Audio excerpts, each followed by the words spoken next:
உலகின் மிக பிரம்மாண்டமான இந்த ரத யாத்திரையில் என்னெல்லாம் நடக்குதுன்னு கிட்ட போய் சந்து பொந்தெல்லாம் தூந்து போய் காட்டியிருக்கேன் பாருங்க.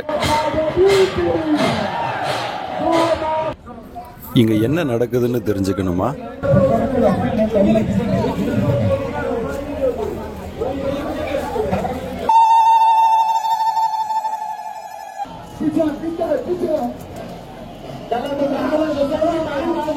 இங்க ஒருத்தரை பல்லக்கில் தூக்கின வராங்க பாருங்க. ரெண்டு பக்கமும் இருக்கிற பொதுமக்கள் அவரை பயபக்தியோட வணங்குறாங்க. இவர் என்ன பண்ண போறாருன்னு பொறுமையா பார்த்துட்டு இருந்தா தொடப்பம் எடுத்து பெருக்கிறாரு. அங்க போய் இவர் யாருன்னு தெரிஞ்சா நீங்க ஆச்சரியப்படுவீங்க. இங்க 3 தேர்களில் இழுத்துன்னு வரப்படுற 3 சாமிகள் யார் யாருன்னு தெரிஞ்சுக்க போறோம். இந்த 3 சாமிகளும் பார்க்க ஒரே மாதிரி இருக்குல்ல, ஆனால் ஈஸியாக வித்தியாசம் கண்டுபிடிக்கலாம். எப்படி தெரியுமா? இந்த பயங்கர கூட்டத்துக்கு நடுவில் சில பேர் கொடி தூக்கின்னு இருக்காங்கல்ல, அந்த கொடியோட கலர் மாறினே இருக்கும். அதுக்கு சுவாரஸ்யமான பின்னணி இருக்குது, தெரிஞ்சுக்கலாம். இத்தனை லட்சம் பேர் இங்கே குவிஞ்சாலும் எல்லாருக்கும் சாப்பாடு இருக்குது. இதெல்லாம் ஃப்ரீயாக காசா தெரிஞ்சுக்கலாமா? இதுதாங்க ஒடிசா ஸ்டைல் மோர். பிரமாதமாக இருக்குது. இதில் என்ன போட்டிருக்காங்கன்னு சொல்ல போகிறேன். ரொம்ப ஈஸி தான், நீங்கள் வீட்லேயே செஞ்சிடலாம். இந்த தேர் திருவிழாவில் சுவாரஸ்யமாக வேறு என்னெல்லாம் நடந்ததுன்னு உங்களுக்கு காட்ட போகிறேன், பார்த்து ரசிங்க.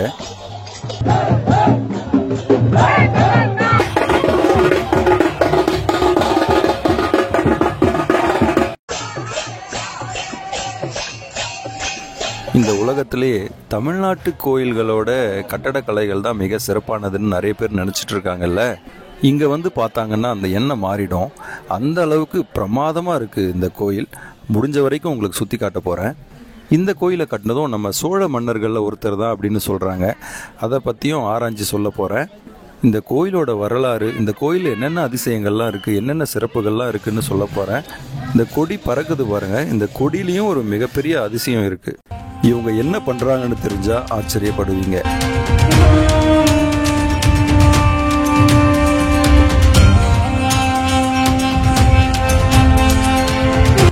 இங்கே என்ன நடக்குது, இது என்ன தெரியுமா? கிருஷ்ணரோட இதயம் இன்னும் இந்த கோயிலில் இருக்குன்னு சொல்கிறாங்க. அது பற்றிய டீட்டெயிலும் சொல்ல போகிறேன். Sanatana Dharma is for the entire universe. It is not the monopoly of any ethnic. தமிழ்நாட்டிலிருந்து குறிப்பாக வேலூர்லேருந்து பூரி ஜெகநாதர் கோயில் 1300 கிலோமீட்டர் தொலைவில் இருக்குது. இந்த பூரி பகுதி கடலோர பகுதி அப்படின்றதால ரொம்ப அழகாக பசுமையாக இருக்குது. இந்த ஒடிசாவுக்கு அந்த காலத்தில் கலிங்கம் அப்படின்னு பேர். சோழர் காலத்துலலாம் இதை கலிங்க நாடு அப்படின்னு சொன்னாங்க. அப்புறம் உத்கல அப்படின்றதும் இந்த ஒடிசா பகுதியை தான் குறிக்குது. இதுதாங்க உலக புகழ்பெற்ற ஜெகநாதர் கோயில். எப்படி தஞ்சாவூர் பெரிய கோயிலோட நிழல் தரையில் விழாதுன்னு சொல்கிறாங்களோ, அப்படி இந்த கோயிலோட கோபுரத்தோட நிழலும் தரையில் விழுறது இல்லையா. இந்த கோயிலுக்கு மேலே விமானங்கள் பறக்க தடை இருக்குது. வழக்கமாக நம்ம ஊர் கோயில்கள்லாம் கோபுரத்துக்கு மேலே கலசம் வச்சுருப்பாங்க இல்லையா. இந்த கோயிலில் கோபுரத்துக்கு மேலே விஷ்ணு பகவானோட சுதர்சன சக்கரம் இருக்குது. அந்த சக்கரத்துக்கு மேலேயும் அந்த சக்கரத்துலேயும் கோயில் கொடிகள் கட்டப்பட்டிருக்கு. இந்த கொடிகளை தினமும் புதுசு புதுசாக மாற்றுவாங்க. இந்த கோபுரம் 65 மீட்டர் உயரத்துக்கும் அதிகமாக இருக்குது. தினமும் இந்த கோபுரத்துக்கு மேலே பாதுகாப்பு உபகரணங்கள் எதுவுமே இல்லாமல் சாதாரணமாக மேலே ஏறுறாங்க. மேலே ஏறி போய் புதிய கொடியை மாற்றுறாங்க. இவ்வளோ உயரத்துக்கு சாதாரணமாக ஏறுறாங்க. புதுசாக பார்க்குறவங்களுக்கு நெஞ்சு பக்கு பக்குன்னும். கோயில் கோபுரத்துக்கு மேலே ஏறி போய் கொடியை மாற்றுறாங்கல்ல, இவங்க ஏதோ சாதாரண ஊழியர்கள் கிடையாது. இவங்கெல்லாம் கோயில் பூசாரிகள். ஜெகநாதர் கோயில் பூசாரிங்க ரொம்ப ஆச்சரியமானவங்களாக இருக்காங்க. இந்த கோயில் கொடியை ஒரு நாள் மாற்றாமல் விட்டாலும் கோயிலை மூடிடணுமா. எவ்வளோ நாளுக்கு தெரியுமா? 18 வருஷத்துக்கு. இந்த கோபுரத்துக்கு மேலே இருக்கிற அந்த சுதர்சன சக்கரம் பல டன் வெயிட் இருக்கும். அந்த காலத்தில் இதை எப்படி அவ்வளோ உயரம் எடுத்துன்னு போனாங்கன்றதும் ஒரு ஆச்சரியமான விஷயந்தான். இன்னொரு ஆச்சரியம் அதிசயம் என்னன்னா, இந்த கொடிகள் காற்றோட திசைக்கு எதிர் திசையில் பறக்குதான். இந்த கோயில் மடப்பள்ளியில் மரக்கட்டைகளை வச்சு தான் சமையல் பண்ணுறாங்க. இந்த மடப்பள்ளி, அதாவது இந்த சமையல் அறை தான் விறகடுப்பில் சமைக்கிற உலகத்தோட மிகப்பெரிய சமையல் அறையாம். இறைவனுக்கு படைக்கிறதுக்காக செய்யப்படுற அன்னப்பிரசாதம் சட்டியை ஒன்றன் மேல் ஒன்றாக அடுக்கி ஒரே அடுப்பில் செய்கிறாங்க. 7 சட்டிகளை ஒன்றன் மேல் ஒன்றாக அடுக்கிறாங்க. இதில் என்ன அதிசயம்னா, கீழே இருக்கிற சட்டியை விட மேலே இருக்கிற சட்டியில் தான் சீக்கிரம் சாப்பாடு தயாராகுது. இன்னொரு ஆச்சரியம் என்னென்னா, இந்த கோயில் மடப்பள்ளியில் தயாராகிற பிரசாதம் என்றைக்குமே வீணாகாதான், அப்புறம் பத்தாமையும் போகாதான். ஒரு நாளைக்கு 2000 பேர் வந்தாலும் சரி, 2 லட்சம் பேர் வந்தாலும் சரி, பக்தர்களுக்கு சரியாக போகுமா. அப்புறம் கோயில் வளாகத்துக்குள்ளேயே மார்க்கெட் மாதிரி ஒரு ஏரியா இருக்குது. அதை ஆனந்த பஜார் அப்படின்றாங்க. அங்கே இந்த அன்னப்பிரசாதம் விற்கப்படுது. அப்புறம் கலைப்பொருட்கள், சுவாமி சிலைகள்லாம் கூட விற்கப்படுது. கடலோரமே இந்த கோயில் இருந்தாலும் கோயில் வளாகத்துக்கு உள்ளே போயிட்டா கடல் அலையோட சத்தம் கேட்பதில்லையாம். இந்த பூரி ஜெகநாதர் கோயிலில் இந்த மாதிரி அதிசயங்கள் நிறைய இருக்குது. இந்த கோயில் மகாபாரத காலத்தில் கிட்டத்தட்ட ஒரு 5000 வருஷத்துக்கு முன்னாடி இந்திராதி யும்னா அப்படின்ற மன்னரால் கட்டப்பட்டிருக்கு. காலப்போக்கில் எதிரிகள் படையெடுப்பு போன்ற பல்வேறு காரணங்களால் இந்த கோயில் சேதமாகிடுச்சு. அதுக்கப்புறம் 11ஆவது நூற்றாண்டில் அனந்தவர்மன் சோடகங்க தேவன் அப்படின்ற மன்னர் இந்த கோயிலை மீண்டும் கட்டியிருக்காரு. நம்முடைய ராமானுஜர் தான் இந்த மன்னரை சந்தித்து அங்கே மீண்டும் ஜெகநாதர் கோயிலை கட்ட அறிவுறுத்தினாராம். அதுக்கப்புறம் தான் இந்த பிரம்மாண்ட கோயில் கட்டப்பட்டிருக்கு. இந்த அனந்தவர்மன் சோடகங்க தேவா அல்லது தேவன் அப்படின்ற இந்த மன்னர் தமிழ் மன்னர், சோழ மன்னர் அப்படின்னு சிலர் சொல்கிறாங்க. எப்படின்னா, இந்த சோடகங்க தேவாவோட அம்மா சோழ இளவரசி, அவங்க பேர் ராஜசுந்தரி.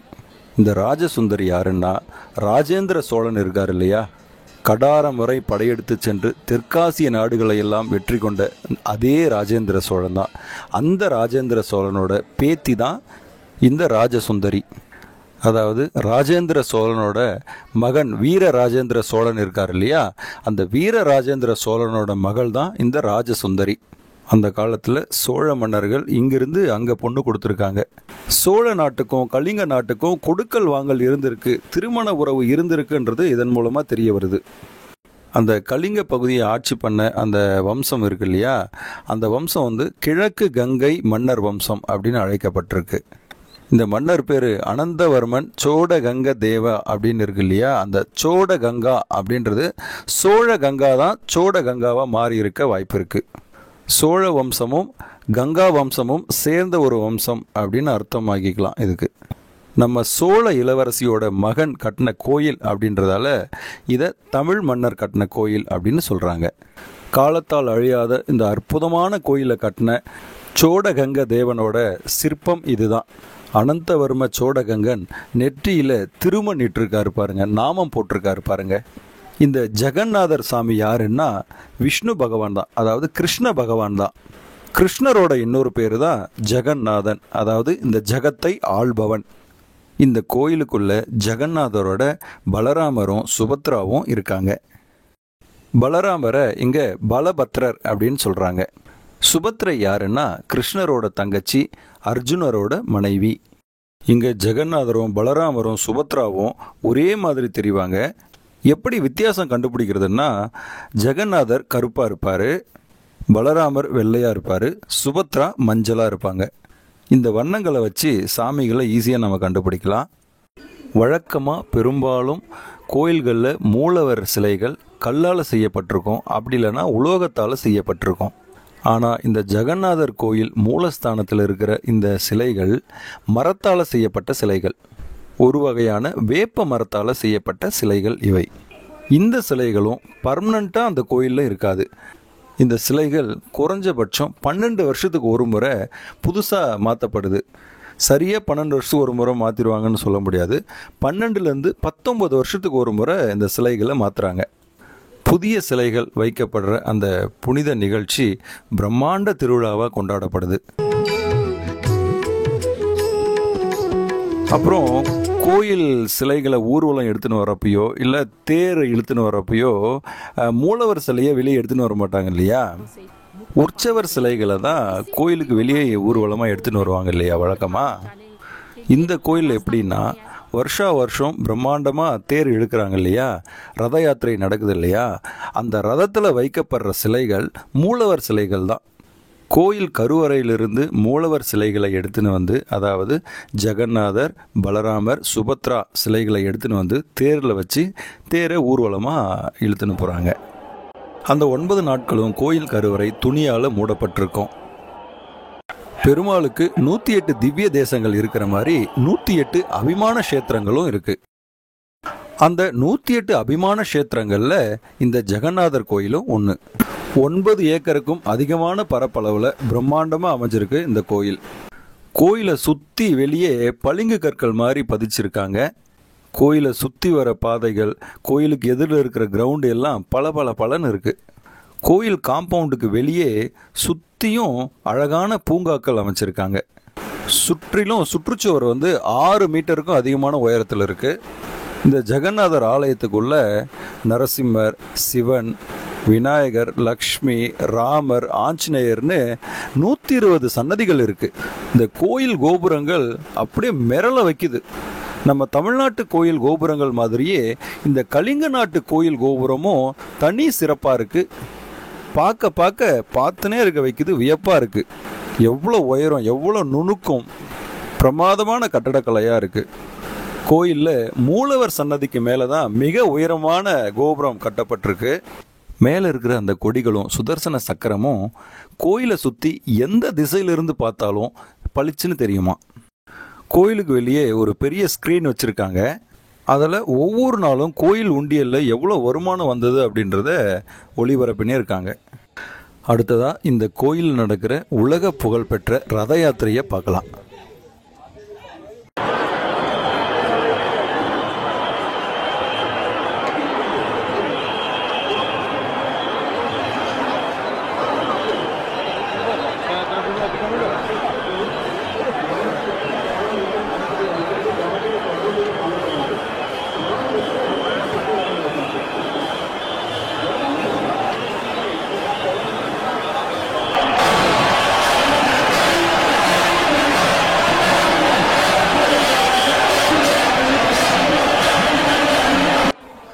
வருஷம் ஜூன் இல்லை ஜூலை மாதம் இந்த ரத யாத்திரை நடக்குது. மொத்தம் 9 நாட்கள் நடக்குது. உலகத்திலேயே அதிக அளவு மக்கள் தொகை திரள்ற மிகப்பெரிய தேர் திருவிழான்னா இந்த பூரி ஜெகநாதர் திருவிழா தான். இந்த உலகத்தோட மிக பழமையான தேர் திருவிழாக்களில் இதுவும் ஒன்று. இந்த தேர் திருவிழாவில் கலந்துக்கினா அந்த நாராயணனோட அருள் கிடைக்கும்னும், கர்மாவிலிருந்து விடுபட்டு அவங்களுக்கு மோட்சம் கிடைக்கும்னும் பெரியவங்க சொல்கிறாங்க. அந்த காலத்தில் இந்த ரத யாத்திரை எப்படி தொடங்குச்சுன்னா, சில அடித்தட்டு மக்கள் கோயிலுக்குள்ளே அனுமதிக்கப்படுறதில்ல இல்லையா, அவங்களும் பகவானை பார்க்கணும், அவங்களுக்கும் அருள் கிடைக்கணும் அப்படின்றதுக்காக கலிங்க நாட்டு ராணி குண்டிச்சா அப்படின்றவங்க இந்த தேர் திருவிழாவை தொடங்கினதா சொல்கிறாங்க. இந்த 3 தேர்கள் இருக்கு இல்லையா, இந்த 3 தேர்களும் வருஷம் புதுசாக பண்ணுவாங்க. மாத கணக்கில் இந்த தேரை செய்வாங்க. வருஷம் தேர் செஞ்சு அதை வெள்ளோட்டம் பார்க்குறதையே ஒரு விழாவாக நடத்துகிறாங்க. அங்கே அந்த 9 நாள் ரத யாத்திரை முடிஞ்சதும் அந்த தேரை டிஸ்மேண்டில் பண்ணிவிடுவாங்க. வருஷம் இந்த தேர் திருவிழாவில் தோராயமாக குறைஞ்சபட்சம் ஒரு 20 லட்சம் பேர்லேருந்து அதிகபட்சம் கோடிக்கணக்கில் கலந்துப்பாங்கன்னு சொல்கிறாங்க. இப்போ நீங்கள் பார்த்துன்னு இருக்கிறது ஜெகநாதர் கோயில் சுற்றுச்சுவரை ஒட்டி வெளியே கட்டப்பட்டிருக்கிற ஹனுமன் கோயில். தேர் திருவிழாவில் இன்னொரு முக்கியமான இன்ட்ரெஸ்டிங்கான விஷயம் என்னன்னா, இந்த திருவிழாவை மன்னர் துவக்கி வைப்பார். இவர் பூரி மன்னர், போய் வம்சத்து மன்னர். நம்ம நாடு ஜனநாயக நாடாக அறிவிக்கிற வரைக்கும் இந்த பூரி பகுதியை இந்த மன்னர் வம்சம் தான் ஆட்சி பண்ணின்னு இருந்திருக்கு. மன்னர்கிட்ட இருந்து அதிகாரங்கள், சொத்துகள் பறிக்கப்பட்டிருந்தாலும் இந்த கோயிலில் அந்த மன்னர் வம்சம் முக்கிய பொறுப்பு வகிக்குது இன்னைக்கும். இவங்களை கஜபதி மகாராஜா அப்படின்னு இந்த பகுதி மக்கள் அழைக்கிறாங்க. இந்த பூரி மன்னரா இப்போ இருக்கிற ஒரு பேர் என்னன்னா 4ஆம் திவ்ய சிங்க தேவா. இவர் 1970 மன்னராக இருக்காரு. இந்த ஜெகநாத் கோயில் நிர்வாக கமிட்டியில் இந்த மன்னர் தலைவராக இருக்காரு. மன்னருக்கு அதிகாரம் இல்லைனாலும் அந்த மக்கள் இந்த மன்னருக்கு நல்ல மரியாதை கொடுக்குறாங்க. மன்னர் ரத யாத்திரைக்கு வரும்போது மக்கள் அவரை பல்லக்கில் தூக்கின்னு வராங்க. சாதாரண உடையில் எளிமையாக வர மன்னர் தெய்வங்களுக்கு பூஜை பண்ணுறாரு. அதுக்கப்புறம் தங்க தொடப்பம் எடுத்து இந்த 3 தேர்களையும் பெருக்கி சுத்தம் பண்ணுறாரு. அதுக்கப்புறம் சந்தனம் உள்ளிட்ட வாசனை திரவியங்களை தெளிக்கிறாரு. தேர் போகிற பாதையையும் மன்னர் பெருக்கி சுத்தம் பண்ணுறாரு. கடவுள் விஷ்ணுவுக்கு முன்னாடி மன்னரும் சாதாரண மக்களும் ஒன்று தான் அப்படின்றத பறைசாற்றுற மாதிரி இந்த நிகழ்வு இருக்குது. தங்க தொடப்பம் எப்படி இருக்கு பாருங்க. अपने इस कर्तव्य का, मैं कर्तव्य भी नहीं, को मंदिर में प्रतिष्ठित किया जाता है, जिसके ऊपर जो है चतुर्धामूर्ति विराजमान है। देखिए किस तरह से रथारूढ़ होते हैं तो दो विशेष नीतियाँ हैं। एक है जब शंकराचार्य जी आते हैं और दूसरी है छेरापुरा नीति। अभी हमारे தொடர்ந்து இந்த ரத யாத்திரையோட முக்கிய சுவாரஸ்ய காட்சிகளை எல்லாம் பார்க்கலாம். இந்த ரத யாத்திரையில் லட்சக்கணக்கில் கோடி கணக்கில் ஜனங்க திரண்டு இருக்காங்கல்ல. இந்த கூட்டத்துக்கு உள்ளே போனால் அந்த ஃபீல் எப்படி இருக்குன்றத உங்களுக்கு காட்டணுன்றதுக்காக உள்ளே இறங்கி போயிட்டேன். அந்த ஃபீல் எப்படி இருக்குன்னா, கடல் அலையில் மாட்டின மாதிரி இருக்குது. கடல் அலை மாதிரி மக்கள் அலை வந்து வந்து மோதுது. அந்த மக்களோட மக்களாக அலையோட அலையாக நம்ம அப்படியே போயிட்டே இருக்கிறதா இருக்குது. நாம் நடக்கலைனாலும் இந்த மக்கள் வெள்ளம் அப்படியே நம்மளை தள்ளின்னு போகுது.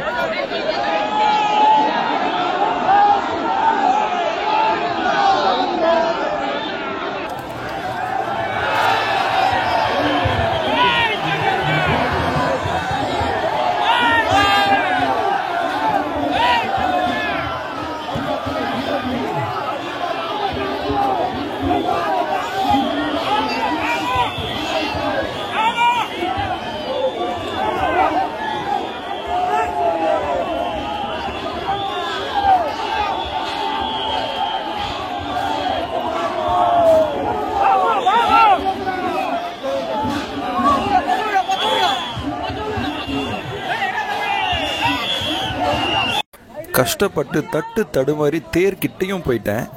பாருங்க, அந்த டிவைன் ஃபீலை நீங்களும் அனுபவிக்கலாம். அந்த ரோடு ஃபுல்லாக கூட்ட நெருக்கடி பயங்கரமாக இருந்தாலும் தேர்கிட்ட கம்மியாக இருக்குது. ஏன்னா தேரை சுற்றி போலீஸ்காரங்களும் துணை இராணுவத்தினரும் இருக்காங்க. பாதுகாப்பு பணியில் ஈடுபட்டுனே பக்தர்களோட பக்தர்களாக அவங்களும் வடம் பிடிச்சி தேர் இழுக்கிறாங்க.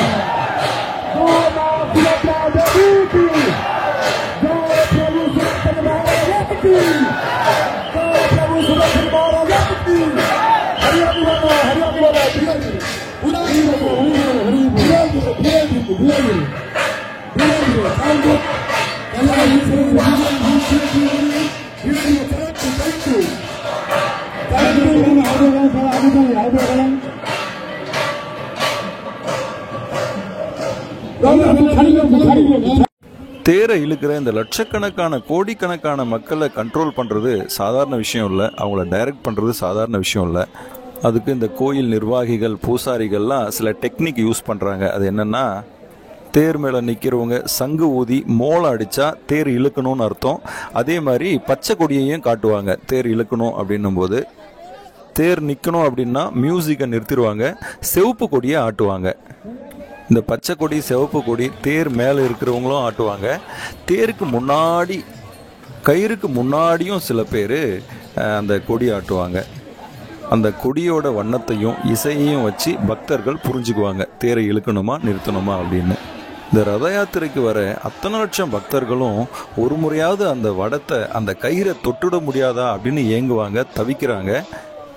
எப்பாடுபட்டாவது அந்த புனிதமான கயிறை தொட்டு கொஞ்சமாவது அந்த தேரை இழுத்தணும்னு முயற்சி பண்ணி அதை சாதிச்சிடுறாங்க.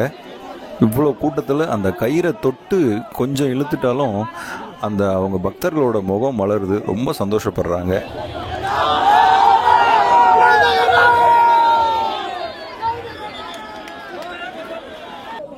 பெண்கள் கூட நிறைய பேர் துணிஞ்சு வந்து வடம் இழுக்கிறாங்க. இந்த பெண்கள் கூட பாருங்க, தேரோட கயிறை தான் பிடிச்சின்னு போறாங்க.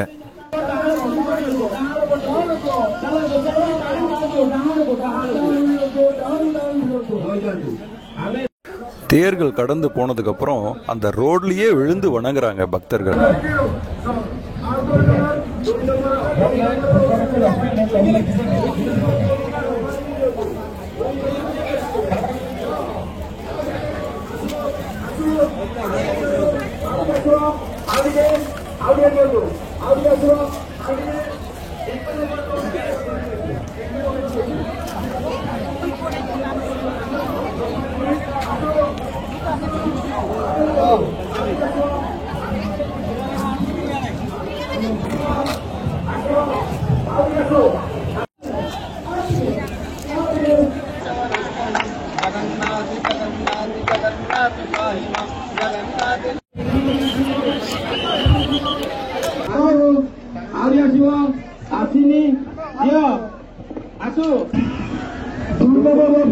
மழை வந்தா கூட கூட்டம் கொஞ்சமும் அசரல.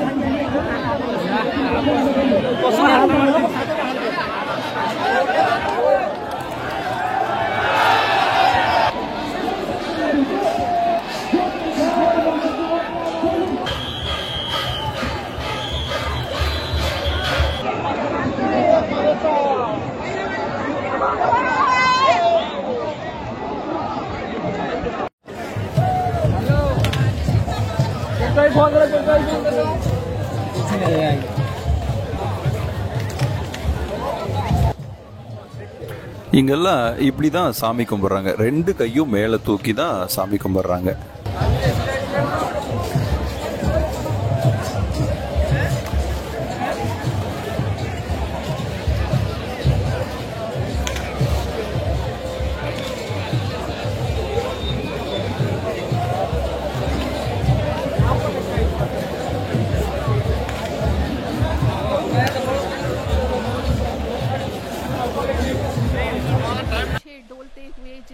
மூலஸ்தானத்தில் இருக்கிற சிலைகளை தான் எடுத்துன்னு வந்து தேர்ல வச்சு ஊர்வலமா இழுத்துன்னு போறாங்க அப்படின்னு நான் ஏற்கனவே சொன்னேன் இல்லையா. மூலஸ்தானத்திலிருந்து சிலைகளை தேருக்கு எடுத்துன்னு வர காட்சி இது. விஷ்ணு பகவானோட அவதாரமான கிருஷ்ணர் மனிதனா பிறந்து வாழ்ந்தார் இல்லையா. அவர் ஒரு வேடனோட அம்பு பட்டு இறந்துட்டார் இல்லையா. அப்போ அவரோட உடலை எரிக்கும் போது அவரோட இதயம் மட்டும் நெருப்புல எரியலையாம். அந்த கிருஷ்ணரோட இதயம் இன்னும் இந்த கோயில்ல இருக்குன்னு சொல்றாங்க. இந்த கோயில்ல எங்க இருக்கு தெரியுமா? இந்த ஜெகநாதர் சிலை இருக்கு பாருங்க. இந்த சிலைக்குள்ளதான் அந்த இதயம் இருக்கான். குறிப்பிட்ட வருஷங்களுக்கு ஒரு முறை சிலையை மாத்துறாங்கல்ல, மூலவர் சிலைய. அப்போ பழைய சிலையிலிருந்து அந்த இதயத்தை எடுத்து புதிய சிலையில வச்சிடறாங்களாம். மிகுந்த பூஜை புனஸ்காரங்களுக்கு மத்தியில ரகசியமா இந்த நிகழ்வு நடத்தப்படுதான். அந்த இதயம் இன்னும் துடிச்சுன்னு இருக்கு அப்படின்னும் பக்தர்கள் நம்புறாங்க. இந்த பொதுமக்களை உற்சாகப்படுத்துறதுக்காகவும் அவங்களுக்கு டயர்ட்னஸ் தெரியக்கூடாதுன்றதுக்காகவும் நிறைய கலைக்குழுவினர் அங்கே பர்ஃபார்மன்ஸ் பண்ணிட்டு இருந்தாங்க. பொதுமக்களும் ஜெய் ஜெகநாத் ஜெய் ஜெகநாத்ன்னு சொல்லி உற்சாகமாக ஆட்டம் போடுறாங்க. தேர் போகிற வீதி முழுக்க நிறைய இசை நிகழ்ச்சிகளை பார்க்க முடியுது.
இங்க ஒரு வெளிநாட்டுக்காரர் ஆடின்னு இருக்காரு பாருங்க, இவர்கிட்ட பேசலாம். ஹிந்து மதம், அதாவது சனாதன தர்மம் இந்தியாவுக்கானது மட்டுமல்ல, ஒட்டுமொத்த உலகத்துக்கானது என்று இவர் சொல்கிறார். New Zealand. New Zealand. What's your opinion about Hindu Dharma in India? Sanatan Dharma is for the entire universe. It is not the monopoly of any ethnicity, country or race. Sanatan Dharma is for all. Jagannath is for all. Jai Jagannath. Every living being is part and parcel of the Supreme Being, Atma and Paramatma. So, by loving Krishna, we naturally serve Him. We are most happy. Hare Krishna. The Hare Krishna Mahamantra is the solution to the entire world's problems. If we chant Hare Krishna, Krishna Krishna, Hare Hare, Hare Rama, Rama Rama, Hare Hare, we all become peaceful, happy and dance together.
Ram Narayana Ram Narayana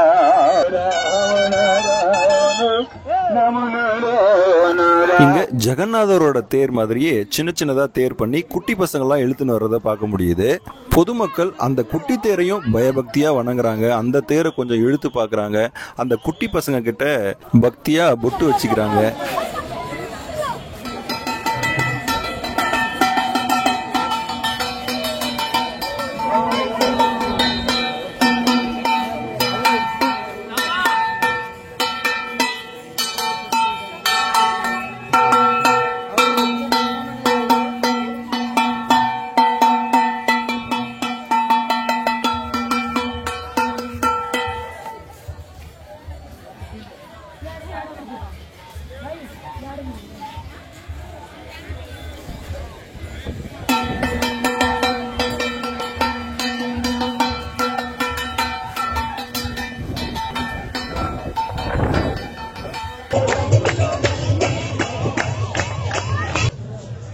ஜெகநாதரோட தேர் ஓடுற அந்த சாலையிலேயே நெய் விளக்குகள் ஏற்றி வழிபடுறாங்க.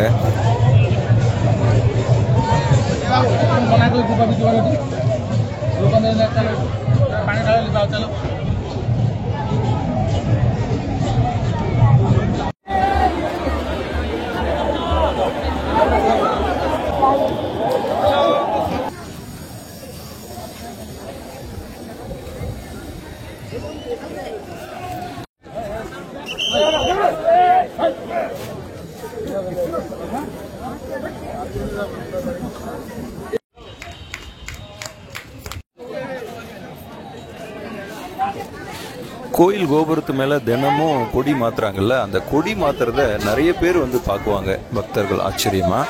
இங்கேயும் பெண்கள் முக்கியமான நேரத்துல குலவையிடுறத பார்க்க முடியுது. கொடி மாத்தும் போது குலவையிட்டு ஜெய் ஜெகநாத்னு கோஷம் போடுறாங்க.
இங்கே லட்சக்கணக்கான கோடிக்கணக்கான மக்கள் இந்த ரத யாத்திரையில் குவிகிறாங்கல்ல, அவங்க தாகம் எடுத்தது, தண்ணி கிடைக்கல, ஜூஸ் கிடைக்கல, மோர் கிடைக்கலன்னு சொல்ல முடியாது.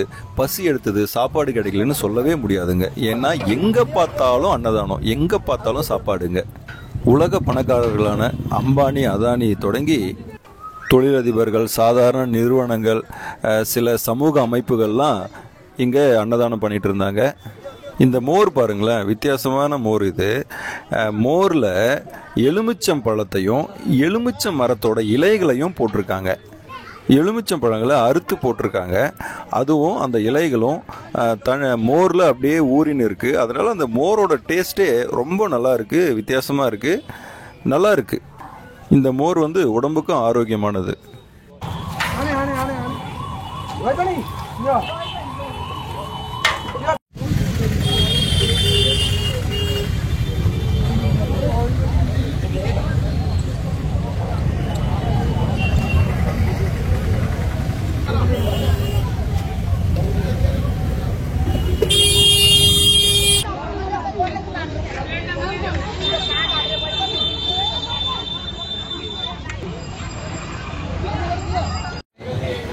तमिल चैनल जल्दी जल्दी जल्दी।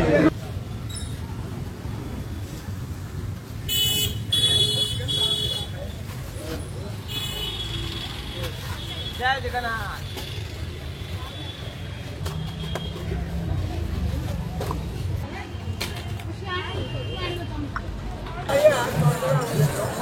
இங்கே அங்கங்கே ஃபர்ஸ்ட் எய்டு முகாம், மருத்துவ முகாம்களையும் பார்க்க முடிஞ்சது.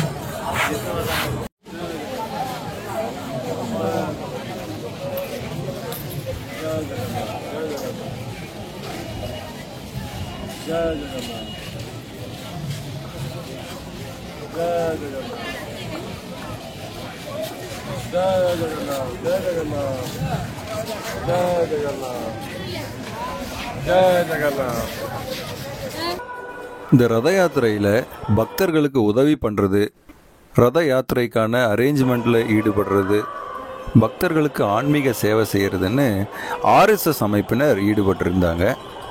காக்கி பேண்ட்டு, ஒயிட் ஷர்ட் போட்டு வரிசையாக நிற்கிறாங்க பாருங்கள், அவங்க தான் ஆர்எஸ்எஸ்காரங்க.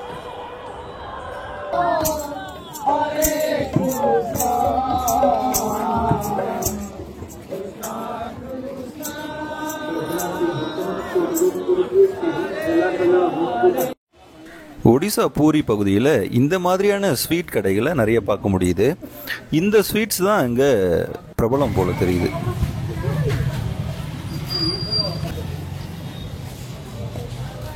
இதுதான் பூரி கடற்கரை.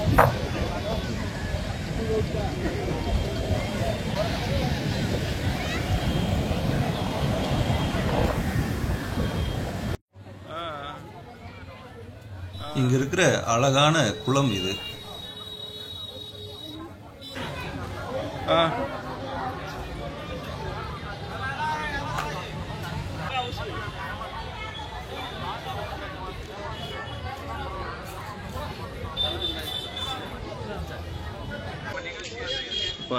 ஜெகநாத் கோயில் பக்கத்தில் ஒரு அழகான சிவன் சிலையை பார்க்க முடியுது.